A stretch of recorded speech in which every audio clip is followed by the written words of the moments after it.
Halo, Shalom saudara. Kembali lagi saya menyapa saudara lewat media ini. Saya berharap saudara baik-baik dan sehat-sehat. Saudara, kita masih belum bisa ibadah ya saudara ya. Sambil menunggu waktu-waktu yang ditentukan lagi, diinfo lagi oleh pemerintah. Tetap masih kita sampai akhir bulan Mei ini, kita masih di rumah. Saya berharap tuh saudara tetap bersekutu dengan Tuhan, tetap baca firman, tetap berdoa, tetap mencari wajah Tuhan. Saudara, saat ini saya ingin membagikan satu kebenaran firman ya untuk setiap kita. Ya, Tuhan berbicara di dalam hati saya bahwa setiap kita ini harus hati-hati dan waspada dengan apa yang kita lihat dan kita dengar.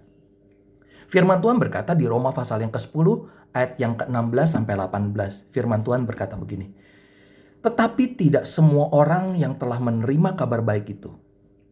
Yesaya sendiri berkata, Tuhan, siapakah yang percaya kepada pemberitaan kami? Jadi iman timbul dari pendengaran dan pendengaran oleh firman Kristus. Tetapi aku bertanya, adakah mereka tidak mendengarnya? Memang mereka telah mendengarnya. Suara mereka sampai ke seluruh dunia dan perkataan sampai ke ujung bumi. Saudara Yesaya berkata, di sini dia bilang, tidak semua orang itu tidak menerima kabar baik. Ya, tidak semua orang itu telah menerima kabar baik. Saudara, saya berdoa setiap kali kabar baik diberitakan, firman diberitakan, saudara bisa menerima dan menangkap firman itu di dalam hati saudara. Siapapun yang bicara, termasuk anak kecil sekalipun. Selama firman yang dikeluarkan adalah firman Tuhan, terimalah itu. Dan Alkitab berkata, kenapa kita harus menerima kebenaran firman? Sebab iman timbul dari pendengaran dan pendengaran akan firman Kristus. Saudara, seringkali kita malah mendengarkan berita-berita yang negatif, berita-berita yang bukan dari Tuhan sesungguhnya. Berita-berita yang membuat hati kita galau, berita-berita yang membuat hati kita jadi kacau dan tidak menentu. Bahkan saudara sampai ketakutan dan kebingungan harus gimana ya. Saudara yang terkasih di dalam Tuhan, kita jangan percaya dengan sesuatu yang bukan dari firman. Sebab kita berjalan dengan iman kepada Tuhan. Bukan dengan apa yang kita lihat, bukan dengan apa yang kita dengar, bukan apa yang timbul di hati kita. Tapi kita berjalan sesuai dengan firman. Itu sebabnya saudara hati-hati dengan apa yang saudara dengar. Mungkin tanpa disadari saudara mendengar dari orang yang dekat dengan saudara. Perkataan-perkataan yang melemahkan iman saudara. Perkataan-perkataan yang tidak membangun saudara. Bahkan perkataan-perkataan gosip yang gak perlu diomongin. Membuat saudara jadi benci dengan orang. Saudara, saya mau beritahukan ya. Semuanya itu gak guna saudara. Saudara lebih baik dengar firman, baca firman. Sebab kenapa? Sebab iman itu nanti akan timbul. Sebab orang yang mendengar firman, membaca firman, apa yang keluar dari mulutnya adalah firman. Saudara jangan dipikir kita, aku bukan pendeta, ntar kalau aku ngomong firman terus aku jadi pendeta. Enggak saudara. Setiap kita bicara firman itu bukan harus jadi pendeta. Tapi Alkitab berkata kita harus menyebarkan kabar baik. Saudara yang terkasih di dalam Tuhan, saat ini saya pengen bagikan kepada saudara waspada dari apa yang kita dengar dan apa yang kita ucap. Bagaimana kita bisa berucap dengan bijaksana, itu tergantung dari apa yang masuk di dalam hidup kita. Kalau yang masuk firman, yang masuk kebenaran, yang masuk sesuatu yang membuat kita semakin cinta Tuhan, itu yang seharusnya saudara konsumsi. Bukan berita-berita yang membuat saudara jadi lemah, yang membuat saudara jadi, aku gak bisa lakukan apa. Bukan berita-berita begitu. Amin saudara. Saudara, mari banyak dengar firman. Jangan sia-siakan waktu saudara. Banyak kita belajar. Banyak kita bercakap-cakap, berdoa kepada Tuhan. Ingat saudara, firman Tuhan berkata di sini. Tetapi aku bertanya, adakah mereka yang tidak mendengarnya? Memang mereka telah mendengarnya. Suara mereka sampai ke seluruh dunia. Saya berdoa setiap perkataan kita yang keluar, itu berdasarkan iman dalam hidup kita. Kenapa? Karena kita tahu firman yang masuk di dalam hidup kita itu akan menjadi iman. Saudara nggak salah kok memberitakan firman.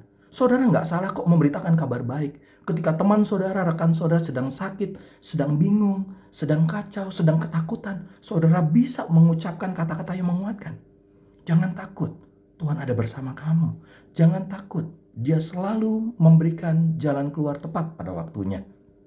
Amin saudara. Alkitab juga berkata berbahagialah orang yang membawa damai di Matius 5 ayat yang ke-9. Sebab mereka adalah anak-anak Allah. Saudara dan saya dipanggil untuk membawa damai. Apakah perkataan saudara dan saya sudah membawa damai bagi banyak orang? Melegakan bagi banyak orang. Alkitab berkata berbahagialah orang yang membawa damai. Saudara, tidak akan pernah ada orang yang berbahagia kalau dia tidak membawa damai. Tidak akan pernah ada. Dia tidak akan pernah bisa bahagia kalau dia tidak membawa damai. Itu sebabnya Tuhan mengajari kita untuk kita membawa damai. Amin saudara. Saudara mau bahagia? Mari bawa damai buat banyak orang. Hidup saudara pasti akan diberkati Tuhan. Dipakai Tuhan dengan ajaib. Saudara, di Amsal 12 ayat yang ke-14a firman Tuhan berkata begini. Kalau kita belum terima yang baik, coba ubah perkataan kita. Ya.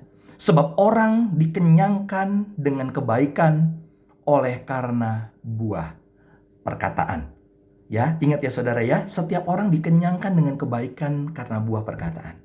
Mari kita keluarkan buah perkataan yang baik bagi banyak orang. Dan saudara akan terima kebaikan Tuhan. Amin saudara.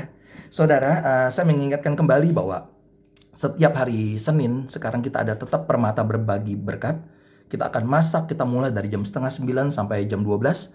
Karena kita harus bagikan untuk makan siang kepada saudara-saudara kita di luar sana.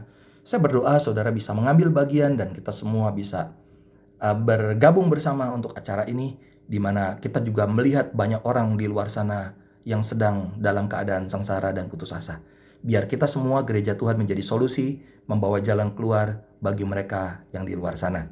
Amin saudara. Tongkat Gembala akan saya informasikan lagi kepada saudara setiap hari apa, kapan saya akan membagikan firman di Radio Rema. Dan saya percaya firman itu juga akan memberkati dan menguatkan hati saudara. Ya, puasa kita setiap hari Rabu tetap jalan. Kita mulai dari jam 8 malam sampai hari Kamis jam 3 sore. Saudara boleh minum, ya. Tapi kembali hati saudara, pikiran saudara biar terfokus kepada Tuhan. Biar hati kita tetap berdoa kepada Tuhan. Tuhan buka jalan dengan kondisi seperti ini. Amin saudara ya. Ya, doa Jumat juga kita masih tetap lakukan via Zoom, ya, live Zoom, Jumat jam 6:30 malam sampai jam 8 malam. Oke saudara, gitu aja dari saya. Tuhan memberkati saudara, jaga kesehatan saudara, tetap sukacita, tetap semangat, mari berbagi dan memuliakan nama Tuhan. God bless you.